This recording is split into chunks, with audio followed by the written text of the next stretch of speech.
एक बार की बात है। एक बार किसी व्यक्ति ने महान सुकरात से पूछा कि सफलता का रहस्य क्या है? इंसान सफल कैसे बन सकता है? क्या निरंतर अभ्यास करने से कोई सफल बन सकता है? इस बात को लेकर महान सुकरात ने उस इंसान को कहा कि कल सुबह वह नदी के पास मिले, वहीं पर उसे अपने प्रश्न का जवाब मिलेगा, उत्तर मिलेगा। जब दूसरे दिन सुबह वह व्यक्ति नदी के पास मिला तो सुकरात ने उसको नदी में उतरकर नदी की गहराई को नापने के लिए कहा, अर्थात कितना पानी है, कितना गहरा। वह व्यक्ति नदी में उतरकर आगे की तरफ धीरे धीरे बढ़ने लगा। जैसे ही पानी उस व्यक्ति के अंतिम छोर या नाक तक पहुंचा, पीछे से सुकरात ने आकर अचानक से उसका मुंह पानी में डुबो दिया।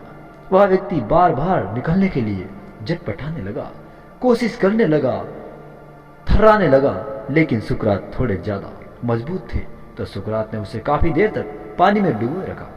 कुछ समय बाद सुकरात ने उसे छोड़ दिया और उस व्यक्ति ने जल्दी से अपना मुंह बाहर निकालकर और जल्दी जल्दी से घबराया हुआ सांस लेने लगा।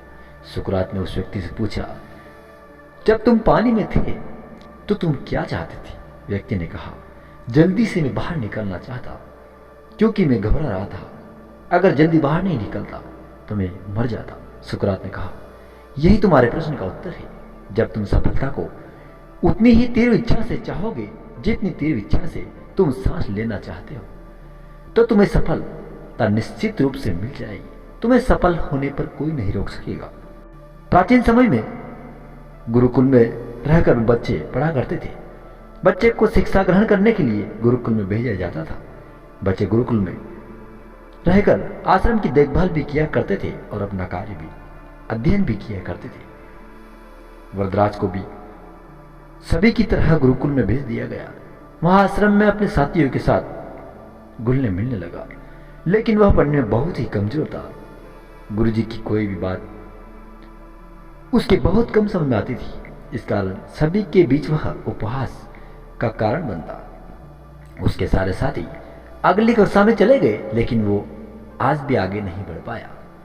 गुरुजी ने आखिर हार मानकर उससे बोल दिया, बेटा, मैंने सारे प्रयास करके देख लिए, सारी कोशिशें कर ली, लेकिन किसी तरह का कोई भी कोशिश आप पर सफल नहीं हुआ। अब यही उचित होगा कि तुम अपना समय बर्बाद न करो और अपने घर चले जाओ और अपने माता पिता का किसी भी तरह से हेल्प करो, मदद करो। वरदराज ने भी सोचा कि शायद विद्या मेरी किस्मत में नहीं है और भारी मन में गुरुकुल से घर के लिए निकल गया। दोपहर का समय था। रास्ते में उसे प्यास लगने लगी। इधर उधर देखने पर थोड़ी दूर पर ही कुछ महिलाएं दिखाई दी। जहां कुएं से वो पानी खींच रही थी, वहीं कुएं के पास वो चला जाता है। वहां पत्थरों पर रस्सी से आने जाने से निशान बने हुए थे। उसकी नजर उन निशानों पर पड़ी। आखिर उसने पूछ ही लिया, यह निशान आपने किस तरह से बनाए हैं? तो एक महिला ने जवाब दिया, बेटे, यह निशान हमने नहीं बनाए हैं। यह तो पानी खींचते समय इस रस्सी के बार बार आने जाने से ठोस पत्थर पर भी ऐसे निशान बन गए। वरदराज सोच में पड़ गया।